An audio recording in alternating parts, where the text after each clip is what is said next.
নেতার নাম কইলে অনেক সময় যাইব যাক, এনে অনেক 100-র মতো লোক, আমাদের সবাই নেতা কর্মী নাই আজকে ভাইরা, আজকে সবাই বরুণ তরফদারের দাওয়াতে আসছে। বিশেষ করে আমরা অনেক জায়গায় ঘোরাফেরা করে এনে আসছি, আজকে এনে খিচুড়ি খাওয়াইবো, খিচুড়ি, ঠিক আছে, খিচুড়ির আয়োজন করছে, সবাই খাবেন। পাশাপাশি আমি যে কথাটি বলতে চাই, এই 5 তারিখের পরেই এনে একটা বাড়িতে ডাকাইত ধনুরঞ্জন, তার বাড়িতে হানা পড়ছিল। ঘটনাক্রমে আমি ওই দিন কলতাপাড়া ছিলাম, আমাকে ফোন করলো, আমি বললাম যারা আমাদের নেতা কর্মী হান্নানকে ফোন দিলাম, যারা আছে অনেকেই ফোন দিছি, এই কি কয় আমাদের টান্না সহ যে এই বাড়ি ঘেরাও করবো বলে, তোমরা সকলেই যাও। প্রায় 400-500 নেতা কর্মী আমাদের উপস্থিত হয়েছিল। আমি এখানে আসছিলাম, ঢাকার জল জাহান থেকে যারা ফোন দিছিল আসতেছে বা লুট করবে তারা পলাইছে। বাড়িতে হামলা করা যাবে না, কারো বাড়ি ভাঙচুর করা যাবে না, লুটতরাজ করা যাবে না। এটি কার নির্দেশ? আমাদের ভারপ্রাপ্ত চেয়ারম্যান তারেক সাহেবের নির্দেশ। আজকে যে উৎসব, এই উৎসব আমরা কেন পরিদর্শন করতে আসছি, কেন আসছি? যাতে কোনো এই উৎসব সুন্দরভাবে হিন্দু ভাই যারা আছে তারা পালন করতে পারে, কি এটাও আমাদের নেতার নির্দেশ। কারণ আজকে শারদীয় দুর্গা উৎসব উপলক্ষে আজকে যেখানে আমরা আসছি, যার কথা না বললেই না, বরুণ চন্দ্র তরফদার, সে আমার দীর্ঘদিনের রাজনীতির পথ চলার সাথী। সেই কমিটির আগে যে কমিটি ছিল, সেই কমিটিতে তার একটা বিশাল বড় পদ ছিল, ইউনিয়নেও পদ ছিল, থানাতেও পদ ছিল, এবং এখনো সে থানা বিএনপির অন্যতম নেতা এই বরুণ চন্দ্র তরফদার। সে আমাকে বিশেষভাবে অনেক পূজা মণ্ডপ আমরা পরিদর্শন করছি, সর্বশেষ তার এখানে আসছি, সে দাওয়াতও দিছে আমাদেরকে, ওই বরুণ তরফদার কই, আমাদেরকে খাওয়াইবো। আচ্ছা যাক, খাওয়া তো হবেই। ভাইরা আমার সাথে যারা আছে অনেক নেতা কর্মী, প্রায় 40-50 জন বা 100 হয়ে গেছে, অনেক নেতা কর্মী, তারাই খাবে। আমার সাথে আছে উপজেলা বিএনপির অন্যতম যুগ্ম আহ্বায়ক, এই ইউনিয়নের কৃতি সন্তান SM দুলাল, কি সকলে চিনেন না? আমাদের MA হান্নান উপস্থিত, সেও দীর্ঘদিন যাবৎ আমার সাথে রাজনীতি করতেছে, সেও আমার একজন সহযোদ্ধা। আমাদের মাঝে উপস্থিত আছেন আবু সাইদ চৌধুরী তুতাবাই, সেই ইউনিয়নে দীর্ঘদিন সাংগঠনিক সম্পাদকের দায়িত্ব পালন করেছে। আমাদের মাঝে স্বেচ্ছাসেবক দলের সভাপতি আছে, এই বিএনপির থানা বিএনপির অনেক সদস্য ভাইরা আছে, হালিম ভাই আছে, তারপরে ওই যে রাঙ্গুরপুরের নেতা আছে কামাল ভাই, আমাদের উসমান গমি টান্না, এই সালাম, পরে মতি, উসমান গমি টান্না হলো জেলা যুব দলের নেতা। এরে এই শাহাবুদ্দিন নেতাদেরকে ধরবো, ঠিক না?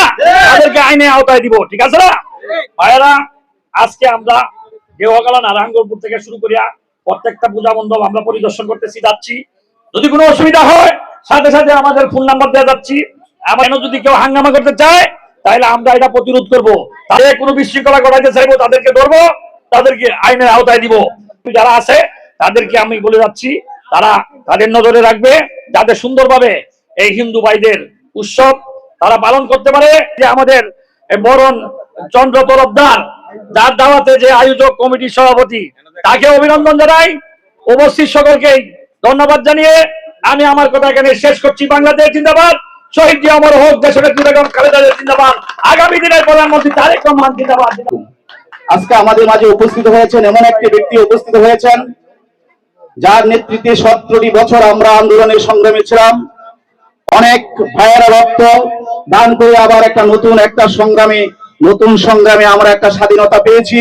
সেই স্বাধীনতার মধ্য দিয়ে আমরা বিএনপি যেন কোনো ধরনের দুশ্চিন্তা না করি, কারো উপর হস্তক্ষেপ না করি, কারো সুন্দর জীবন যাপনে কোন উৎসবে যেন আমরা বাধা বিঘ্ন না করি, সেদিকে লক্ষ্য রাখার জন্য আমি সকল ভাই বন্ধুদেরকে এবং আমাদের দলীয় সংগঠনের ভাই বন্ধুদেরকে আমি দৃষ্টি আকর্ষণ করছি এবং অনুরোধ করছি, কোনো যেন অপ্রীতিকর ঘটনা না ঘটে।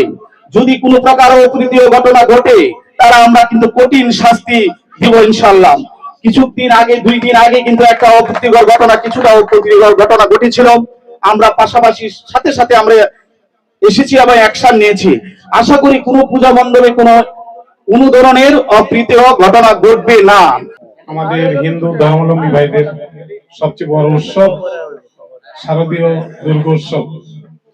এই উৎসবে আমরা দোহকিলা ইউনিয়নের প্রায় প্রতিটা পূজা মণ্ডপে গিয়েছি। দোকলার প্রায় এটাই মনে হয় আমাদের শেষ। আমরা অত্যন্ত আনন্দ পেয়েছি। এই উৎসবকে ঘিরে সবচেয়ে ভালো লেগেছে এখানে এসে দেখলাম আপনারা উৎসবের পাশাপাশি যে বিচিত্র অনুষ্ঠান, বিশেষ করে গানের অনুষ্ঠান করেছেন।